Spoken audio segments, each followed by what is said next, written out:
This is The Public Interest. I am Malaika Ramsey. Thanks for joining us again this week. On this week's edition, we focus on what's happening in the Cuyuni Mazaruni region. Of course, David Granger and the Partnership for National Unity are concerned not only with what happens in Georgetown, even though we reside in Georgetown, we're concerned with what happens across the country. Now, Mr. Granger, the last time we met, and of course, leader of the People's National Congress Reform and leader of the opposition, Mr. Granger, David Granger. Welcome, sir. Thank you very much. Yes, I know I'm anxious and excited to jump right into it because today's discussion promises to be very fruitful. Now, the last time we met, sir, we focused on what was happening in the Upper Demerara Berbice region. Now, this week you're concerned with what's happening in the Cuyuni Mazaruni region, and some of your immediate thoughts, well, I should say your immediate thought is that it must not be made a Cinderella region. Could you explain? What do you mean by that? Thank you, Malaika. Well, first of all, I'm focusing on certain regions because the government doesn't focus on those regions. Okay. And the regions that I focus on are regions which are under the control of the opposition. And these have been the regions of greatest neglect. And in the case of the Upper Demerara region that we discussed, Region 10, as you know, the capital or the administrative center is Linden, and that has been the scene of some controversy, scene of some resistance by the residents to the government. Similarly, as we focus today on the Cuyuni Mazaruni region, there has been some resistance to the PPP civic administration. And for these reasons, we believe that the regions are discriminated against.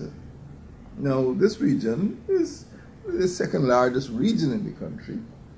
It is also bigger than the Netherlands, it's bigger than Denmark, it's bigger than Belgium. So we're talking about a large tract of Guyanese territory, over 47,000 square kilometers. Although the population is small, the region is very rich in resources. But we feel that the PPP Civic has discriminated against the region, has literally underdeveloped the region, even though the region is potentially one of the richest regions, perhaps the richest region in Ghana. Maybe because it's not under the control of the PPP, we find that there are lots of deficiencies in the development. So that is the reason I'm focusing, because we feel that the people of the region could benefit more, and we feel that the country could benefit more if there was a proper development plan. And there's none now. Even before I talk a little more about the region, are you concerned that you may be accused by government as David Granger campaigning for votes, trying to secure votes in these regions, whether it be at the next general elections or our local government elections? No, we won votes, we won the regions already, and we feel that maybe it's because the Partnership for National Unity did win those regions that the PPP seems to be biased against them. We feel that the policies are downright discriminatory. And the same exists in Region 8, the Pataro-Siporuni region, which is not under APNU, but is under the Alliance for Change. So wherever you see opposition parties controlling the RDCs, we feel that there's a tendency of the PPP civic administration to discriminate. So I don't have to campaign for votes. My campaign is national. I want to see a better life for all Guyanese, and I want to see the people of Mazaruni, Cuyuni Mazaruni, enjoying a better life. Right now they don't. They're very unhappy, and they make their feelings felt. They make their opinions felt at different conferences. These were the people who were protesting outside of the National Assembly in August 2013. So the PPP knows very well that there's resistance, and the PPP does not pay as much attention to the development of that region as it should. Do you believe that you would still have and of course this is even before we talk a little more about what the region can really do for Guyana as a whole, do you believe that you still would have the support of those residents? And I'm asking too because we have seen in the past when just before an election, maybe government would go about and hand out something here, something there, a solar panel here, a solar panel there. Do you believe that that would in a sense take away the support that you have? The region is made up largely of Akawayo and Arakuna people. And these are not bush people, these are intelligent citizens of the Republic of Guyana. And they are aware of what has been happening. And when you look in detail at the cost of living, for example, at Cameron, the cost of fuel is about $2,800 to $3,000 a gallon. Now, there are no roads. The only way you can move about is by speedboats, riverboats. So when you're paying that amount of money per gallon, you can see how difficult, how expensive it is to move about the region. There are other problems throughout the region. And the further up the Mazaruni and Cuyuni you go, the more expensive things become. So my concern is not in scoring cheap political points at this point in time. My concern is ensuring that the people of this region have a good life. And they have lots of problems. They have environmental problems, they have economic and employment problems, cost of living problems, and have security problems. Hardly a week passes that there is not some report of some violent action in the hinterland, and usually in the Cuyuni-Mazaruni area. We read with some distress about the airplane crash. Mm-hmm. And when you look back over the last 20 years or so, you see several airplanes have had fatal accidents in that same Cuyuni-Mazaruni region. Yet the government has been slow to implement measures which could make aviation safer. Mm-hmm. So the problems are not political problems alone. The problems are developmental, economic, environmental. Every aspect of governance you can think about has had a bad record in the Cuyuni-Mazaruni region. All right, I'm going to come back to public security in a bit, specifically to deal with plane crashes. Now, I'm quoting from something you said regarding employment in the region, because you just touched on it a bit. Employment opportunities for the large number of school leavers are few. The presence of Brazilian and other foreign mining companies has hardly provided relief. Now, why have we not seen relief by the presence of these Brazilian companies that you're talking about? Well, there seems to be a pattern of, over the last 20 years, a pattern of immigration or intervention of foreign miners, particularly Brazilian. And very often they bring their spouses, they bring workers, and there's no place for the Guyanese. Mm-hmm. Sometimes if Guyanese get a job, it might be as a porter or as a boatman or some relatively menial job. But I think most of the managerial and executive positions are likely to be held by foreigners. So we have not seen on the part of the government an organized movement to give people of our country, citizens of our country, full employment. So even though youngsters in that Cuyuni-Mazaruni area may go to secondary school and get their CSEC passes, many of them cannot get jobs in order to get married and raise their families. Some of them migrate, and if they stay in Guyana, they are likely to be unemployed, or they're forced to accept menial jobs. I'm not saying something is wrong with menial labor or manual labor, but something is wrong when we have such an underdeveloped region and we're not producing engineers and scientists and technicians and other people who can develop the region. That is a region that needs roads, it needs bridges. There is potential for tourism development. There's potential for furniture manufacture. In the timber industry, there's potential for gold jewelry manufacture. But we don't see that happening. So the government, seems to be asleep or, discriminatory in the way it treats that huge region, partly because I feel it is under the control of persons who adhere to a Partnership for National Unity. Right. That's the problem.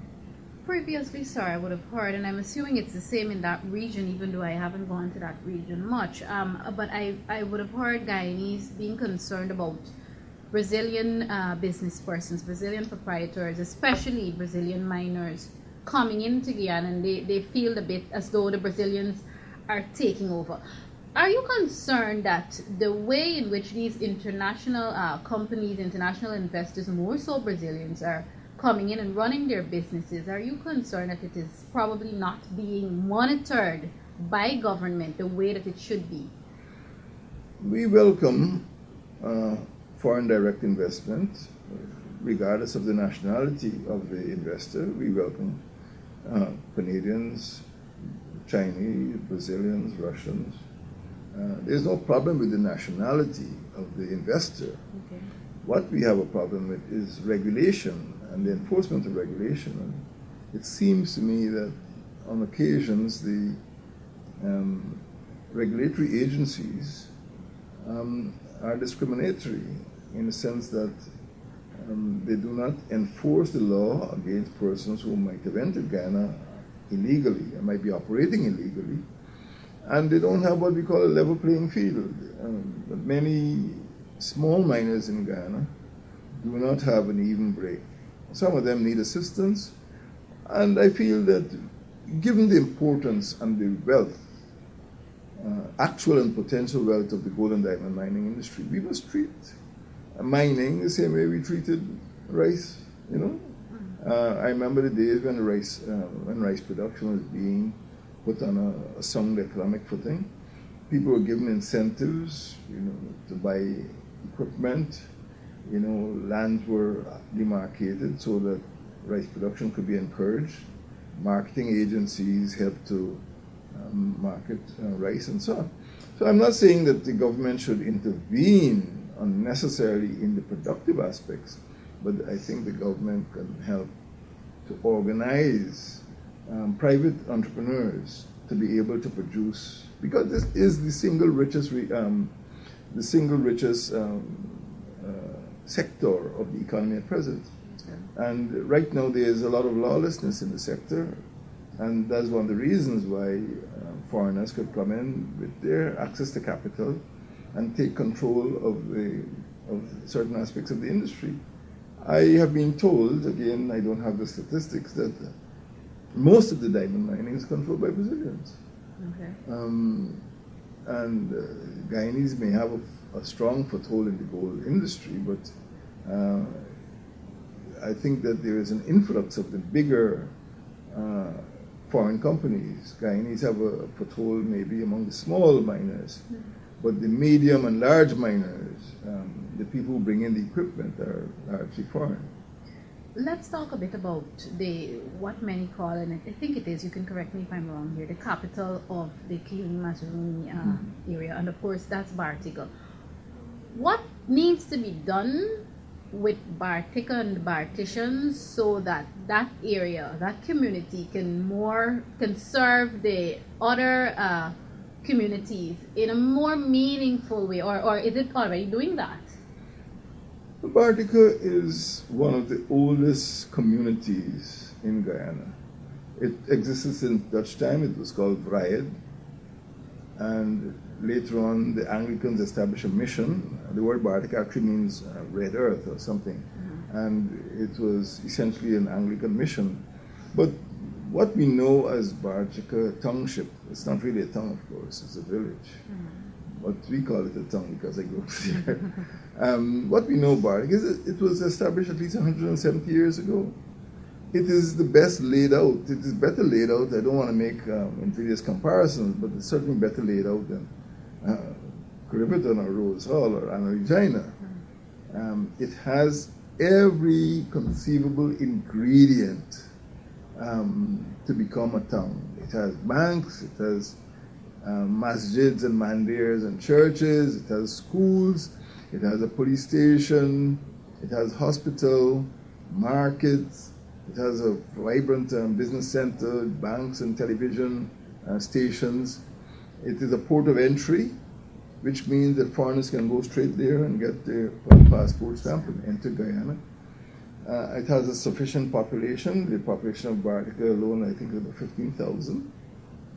And there is every reason why it should be a town. It has its own aerodrome, as you know. And the government knows this, and for some reason has been hesitant in declaring Bartica a township. So It is not. It is what I call it. Not. I won't call it the capital. It's a bit exaggeration to call it the capital, but it's the administrative center. It used to be called the gateway to the hinterland, but now, of course, people could bypass the gate by flying directly into Cameron or in Baimadai or elsewhere. So it is no longer the gateway, but it is still the most important administrative center. It is the destination for ferries coming from Purika. And generally speaking, it is run down.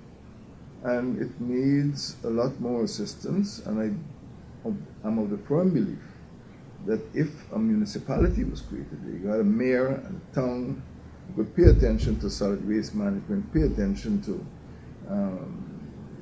street lighting, leisure activities and so on, we would get more development there, and also they'd be able to extend their services upriver to the Cuyuni, Mazaruni, and other gold mining districts. There's also, as you may know, something which in my childhood we used to call the line, but there is actually a route, I hesitate to call it a road, between Bartik and Madhya. That is, Bartik, of course, is in Region 7, the Cuyuni Mazaruni region, and Madhya is the administrative center of the Pataro-Separuni region, Region 8. There's a 180-kilometer, very long road, but it is in disrepair. When you're building roads in the hinterland, the constant rainfall, the canopy of trees, the quality of the soil, all militate against having a stable road. So you need to construct concrete or macadam or some other asphalted surfaces. Otherwise, the rainfall and the erosion will destroy it in no time at all. So in these important regions, like Cuyuni, Mazaruni, and Pataro-Separuni, you need good infrastructure, good bridges. Even in the colonial time, we had one of the best bridges in Guyana.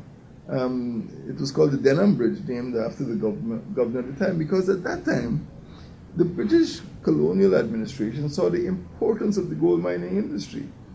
And one of the best bridges in the entire country was built over the Pataro. It indicates the importance they place on infrastructure. But this government we have here has treated Bartik like a Cinderella. No. And of course the region as a Cinderella region. I am wondering, is it the procedure? Would it be a difficult one, or would it be an expensive one to make Bartik a town? Because you have been saying this since the 2011 general election. In fact, it's one of the things that you promised that you would do first for the region if you were elected as president, and that's to declare Bartik a town. So is it an expensive task to take on? And if so, has anyone from government reached out to you and say, look, opposition leader, the reason we are not making it a town is because so? It's a lack of political will, and because of the fact that a partnership for national unity enjoys majority support in that community, I believe the government is unwilling to proceed in that direction, because there is every certainty that the municipality, if it became the subject of democratic election, would come under a partnership for national unity. I think that is the cause, because in every other respect, Bartik has been way ahead for some time. As I mentioned, every index by which a township should qualify, Bartik has satisfied. Population, institutions, administration, layout, everything is there. All right. Security, public security. Now, why haven't we learned? Is it that the Guyana Police Force, is it that they don't know better, or we just don't have the resources to ensure that there's a public security, it's efficient in that region? And of course, here we come to the plane crashes that you mentioned earlier. It's not the police force alone, it's the government of Guyana and the People's Progressive Party Civic Administration. In the matter of the police deployment, by this afternoon, the Minister of Home Affairs could make changes. For example, the commander of that division, it's called F Division in the police terminology, His office is in Rabbit Walk, Ivlery. We, at one stage, the two divisions, E Division, which is more or less the Upper Demerara Berbice region, Region 10, was combined with F Division, which is the whole of Guyana west of Essequibo, with the exception of Region 2. So that whole territory, making up 75% of Guyana's land space, used to be this combined E and F division, and we made recommendations saying, look, this is unsustainable, separate them, and eventually separated them. Well, I'm telling Mr. Rohi now, I'm telling the government of Guyana now, that the commander of F division, particularly the person in charge of the Cuyuni Mazaruni region, must live and work in Bartica. And Bartica has to be given more boats because it is the center of a riverine area. You can only go up the Cuyuni, go up the Mazaruni, go up the Essequibo if you have boats. There must be a plane. There's an aerodrome there. And if there is an emergency, the commander must be able to go to the aerodrome, which is a few minutes away. If they improve the road, it will be a few minutes away because the road between the township and the aerodrome is very bad. And he must have a light aircraft so he can go out there and do reconnaissance. But the whole setting in that region is primitive. It's just backward. So the police don't have enough boats. They don't have enough vehicles.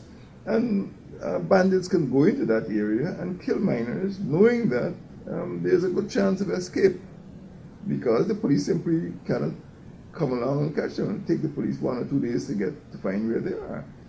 So if you look at every aspect, they need the police need aircraft, they need road vehicles, ATVs, they need riverine boats and so on, but they also need to have a headquarters there, which is more sensitive, which is more responsive to the needs of the people of the region. You have a lot of problems upriver. Maybe they're fooled because the population is relatively small, but that should not be a reason to prevent the security apparatus from developing more efficiently. Right now, I reckon that is very unsafe. I don't need to go back to the so-called massacre. In fact, there's a big monument. It's a beautiful monument, but it's a stark reminder of what can happen when we don't pay attention to security. And maybe the people in the Ministry of Home Affairs should go and look at that monument and pledge to do better for the citizens of that entire region. This may be sound a bit, or putting you in a position to sound a bit redundant, but again, security, this is a serious matter. And do you believe, again, that the reason government is not addressing the security issue is because they know that that region is supporting the opposition?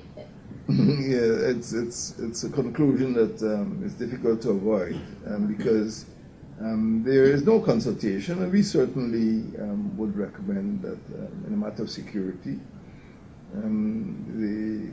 when you're talking about narco trafficking, when you're talking about trafficking in person, when you're talking about gun running, many of these crimes could be not eliminated completely, but brought under control if the police apparatus in that region were upgraded. But we're not seeing that.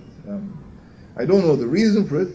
Certainly there's an element of discrimination, but people are suffering because of the absence of strong law enforcement. Let's talk about leadership in the region now. We know that the job of the Tushao really is to tell you what the region wants, and they decide, of course, with assistance from government. But are our Tushaos getting, especially in the Cuyuni Mazaruni region, getting the support that they should get, or are they being allowed to make decisions for the region? It's a very difficult region. As I said, there are two Amerindian communities, the Akawayo and the Aracuna. The Aracuna are further west in Parima and Kaikan, close to the Venezuelan border, but the Upper Mazaruni is largely Akawayo. I do not know the roots of resistance, but the Akawayo, like other Guyanese, are very articulate, very intelligent people, and they're quite well aware of their rights. Now, many of the rights are being infringed because it is a rich mineral area, gold and diamonds, and the government has been pursuing a program which clearly infringes on the rights of the indigenous people. So what has happened is that the indigenous people took the government to court 15 and 16 years ago. And there's a long drawn-out court case about the demarcation and allocation of lands. And up to August last year, indigenous people from Isenaru and Kako and other areas were picketing. Now, when you go into an Amarini community, like going to Waramadan, going to Kako, going to Jawara, going to Isenaru, what do you see? You see these communities are usually on the bank or close to rivers. They depend for the rivers almost exclusively for fresh water. It is not only a means of transport, it's also a means of drinking, bathing, maybe leisure in terms of sports, have canoe and other sports, swimming sports, washing, all sorts of domestic purposes. But when those rivers are polluted by miners, when they're contaminated by mercury, people get ill and they cannot live normal lives. The indigenous people of the Cuyuni Mazaruni don't want house lots. They want areas where they could live not only in the traditional way, but they could live comfortably without environmental hazard. Because once the miners get in, there's no reforestation, there's little, or if any, reforestation. The rivers are polluted, and trafficking in persons increases. So it is a serious hazard, and we must not expose our people to those dangers. Finally, sorry about the final 60 seconds or so of this broadcast. 2014 is a year that many people are looking forward to hear local government elections will be so and so date. Do you believe that the holding of local government elections would better the situation for the residents of Cuyuni Mazaruni? Well, the local government elections do not affect the indigenous communities which are under their own legislation. Okay. There is only one NDC in that region. It is in Bartik itself.